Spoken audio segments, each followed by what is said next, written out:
Kuze kufike enyangeni kuze kushaye inyanga ya-9 angisike kwenzeki lutho. Kudlule u-9 months zithi 11 ngesikhathi ngiyela ko-12 months ngiye khonelo esibhedlela ngiyobuza ukuthi awukwenzakalani. Angisika kwenzeki lutho. Mangifika lapho esibhedlela odokotela bese baqale bangenza i-scan. Masithi kwi-scan ingane iyabonakala ayinalutho iyaphila nge-right. Yebo. Kuthiwa ngenxa yokuthi isikhathi sesihambe kakhulu kusho kufanele ngiyelwe ngihlinzwe. Mangihlinzwa nje ngesikhathi sengihlinzwa ngizala kungaphumi ingane lesilinde ukuthi kuzophuma kuvele kuphume inyoka. Hayibo. Kuba inyoka phakathi kanti kukhona ilo. Obese kule nyoka ngesikhathi bengikhipha yona inyoka iqumbile phakathi inyoka. Kushuthi khona umntwana phakathi. Yebo, uma bese bayayihlinza yona inyoka phakathi kuphuma ingane nje into eyincane kodwa uyabona.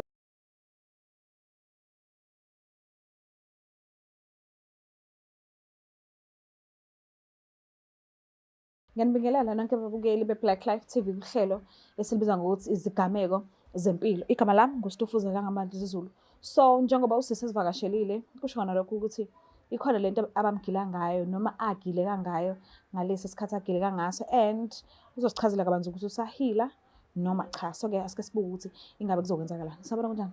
Yebo, ngiyaphila. Ngiyaphila. Nami uma bani? Ngumamkhize. Ubuya kuphi? Ngibuya Empangeni. Okay, ukhulele Empangeni. Namanje usahlala Empangeni njengoba ula eThekwini usuka Empangeni? No, kwamanje ngomsebenzi ngihlala eThekwini. Oh, okay. Ufike nini la eThekwini? Ngifike ngo-2014. 24. Oh, sesiside kakhulu leso sikhathi. So, mhlawumbe ngabe ukhule kanjani? Umuntu onjani? Ukhulele phambi mhlawumbe phansi kwesandla sabazali bowawu-2 noma bekugogo mhlawumbe nomalume no-aunt nomzala? Oh, ngikhulele phansi kwesandla sakomalume. Ngikhulele nomama. Oh, okay. Isayidi lababa uyalazi? Ngiyalazi kancane. Noma ngahlalanga naye. Oh, okay. So ngicela ungichazele ukuthi kwenzakalani-ke, bagila ngani? Ungiqale nje ekuqaleni. Into engagileka ngayo ngasuke sengihlala la eThekwini ngisebenza. Ngahlangana nobhuti kushuthi naye wayesebenza around nala engisebenza ngakhona. Nje sikade sabangani naye sagcina sesijwayelene. Ngagcina sengithandana naye. Ekuthandaneni kwethu futhi naye wayenomuntu ezwana naye kodwa mina esukhulile nomuntu lo. Ngoba sisaqhubeka nakho ukuthandana kwethu ngayindapha mina sengikhulelwe. Okay. Senginengane. Kanti njengoba ngiba nengane naye lo muntu lo kade sithandana naye base benesikhathi eside bethandana engabatholi abantwana. Bengabatholi? Yebo. Oh, okay. Engabatholi lo wesifazane wakhe. Oh, shuthi njengoba ukhulelwe nje wena manje umlisa imazi oqala ukuba nengane ngawe. Yebo. Okay. Senjoba sengikhulelwe-ke nje kuqhubeka kuhambe isikhathi ngikhulelwe ngihambe ngiye nje kwi-scan njengomuntu okhulelwe sengina 3 months or 4 months. Nje uma ngi-check-a ingane i-right nje. Ukhula kahle umntwana? Ekhula kahle, yebo. Okay. Emva kwalokho-ke nje ngisakhulelwe nokuthi njengoba phela njengoba ngikhulelwe ngithi ubhuti usebhizi kakhulu nami. Yize noma isinqumo sehlukene nalo kodwa abanye abantu bayambona naye.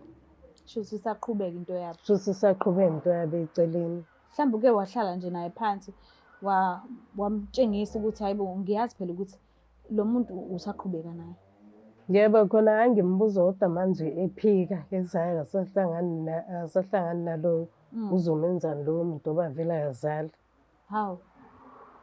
Hhayi emva kokuhamba kwesikhathi kushuthi siqhubeke-ke sesikhula nje kube right kumina. Ngingezwa buhlungu nje ngingezwa ngiswini. Uya ngesikhathi eklinikhi? Eklinikhi ngiya ngesikhathi nje ngiyahamba lama-dates ama-appointment akhona. Okay. Kuze kufike enyangeni kuze kushaye inyanga ya-9 angisike kwenzeki lutho. Kudlule u-9 months zithi 11 ngesikhathi ngiyela ko-12 months ngiye khonelo esibhedlela ngiyobuza ukuthi awukwenzakalani. Angisika kwenzeki lutho. Mangifika lapho esibhedlela odokotela bese baqale bangenza i-scan. Mase siku-scan-a ingane iyabonakala ayinalo ukuthi iyaphila nge-right. Inhliziyo ishaya kahle Yebo. futhi. Kuthiwa ngenxa yokuthi isikhathi sesihambe kakhulu kusho kufanele ngilo ngihlinzwe. Uma ngihlinzwa nje ngesikhathi sengihlinzwa ngizala, kungaphumi ingane le silinde ukuthi kuzophuma yona kuvele kuphume inyoka. Hayibo. Kube inyoka phakathi kanti kukhona ilo. Obese kule nyoka ngesikhathi bengikhipha yona inyoka iqumbile phakathi inyoka. Kushuthi khona umntwana phakathi. Yebo, uma bethi bayayihlinza yona inyoka phakathi kuphume ingane nje. Into encane kodwa uyabona ukuthi umuntu. Hayibo. Yenzeka kanjani le nto? Ima-ke the time umntwana nje ungakahlinzwa. Ukukhahlela bowukuzwa. Bekunje into enormal. Nokumuva futhi. Yebo nje, izingane nje ejwayelekile. Hayibo. So kwenzakalani mhlambe iphuma iyaphila inyoka noma? Inyoka ngesikhathi isaphuma khona kumina yayinyakaza yona. Futhi yayiphila.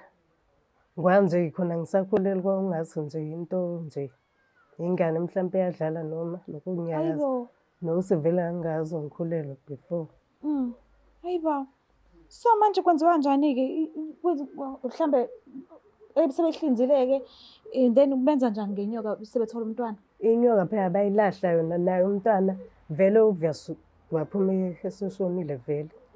Base bayangibuza ukuthi ngoba isikalo sayo ingane ngiyakwazi ukuyingcwabela kodwa kumina ukuthi ngidecide ukuthi ngingcwabela mina noma ngiyavuma ukuthi esibhedlela bayishise. Ngathi-ke mina angifuni ngisho nokuthi ngize ngiyingcwabe nje lelo bhadi lelo ukuthi ngiyise ekhaya. Ngcono bayishise bona. Yo. Kwaze kwanzima. So awukaze-ke mhlawumbe uvakashela umuntu wesiZulu just uku-check-a nje ukuthi kwenzakalani? Why ubelethe inyoka nani? Ekugcineni abasekhaya bangiphelezelayo komunye ubaba umuntu esiZulu-ke washo ukuthi umuntu obengenza le nto bekuyena lo sisi lo uthandana naye lo muntu lo bengizwana naye. Ubaba wengane futhi wamtshela ukuthi uthiweni? Yebo ngamtshela yena. Uthini-ke? Wathini ngaleso sikhathi? Yena phela akamuphikelanga kodwa phela yena umuntu wakhe. Ngathi-ke mina ngicela ukuphuma-ke khona kuyona le relationship. So basathandana namanje? Hayi bahlukana naye. Hayibo.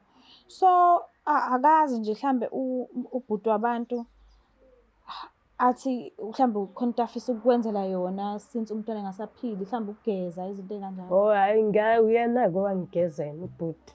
Okay, naye futhi? Yebo uyena owangigeza. Oh, okay.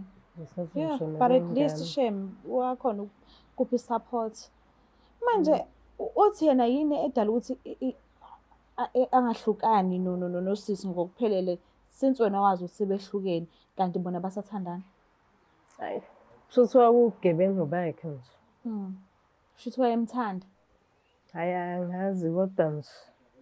So ngoba kube ngase bahlukene babuye babuyelane. Ngoba yena lo baba lo wayehlola washo ukuthi yena intombazane le kushuthi yasathi into yami yangaphansi. Oh, okay. Yayifica khona endlini yabhuti. So uke waphinde waba naye omunye umntwana emva kwaloya?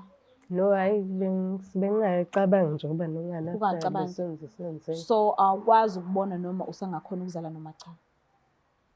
What if khona ama-damages enzeka ngaphakathi since uthola inyoka? Ngayenza yona ilo ibani?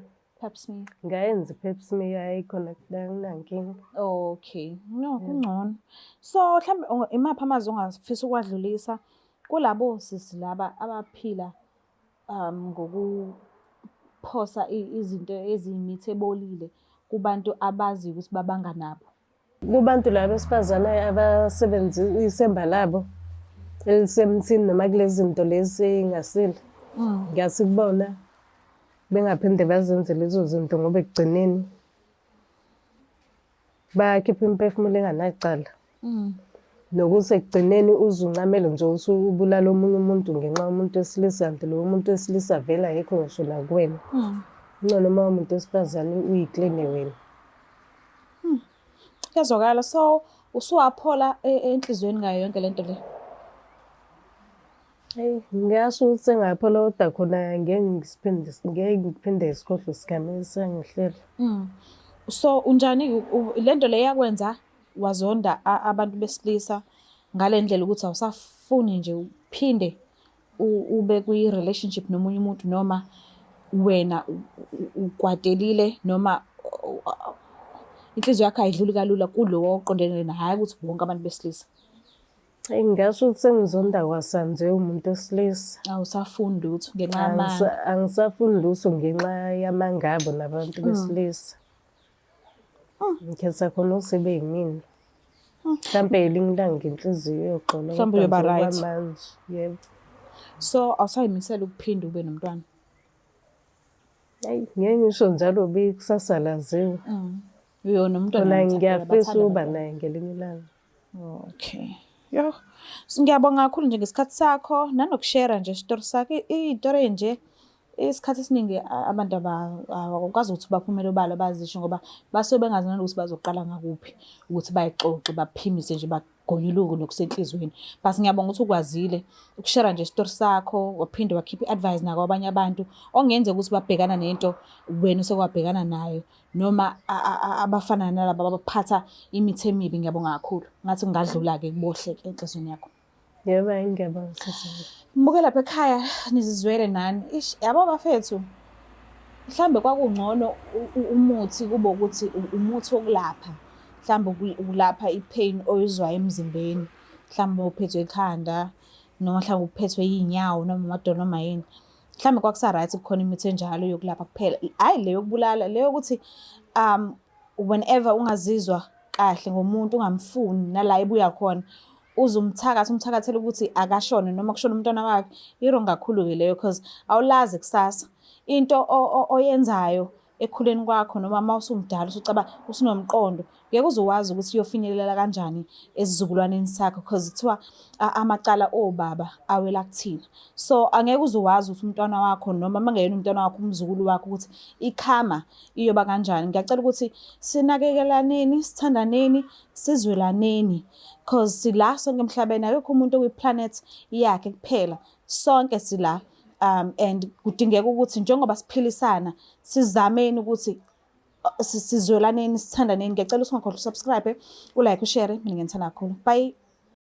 It's the Black Life TV.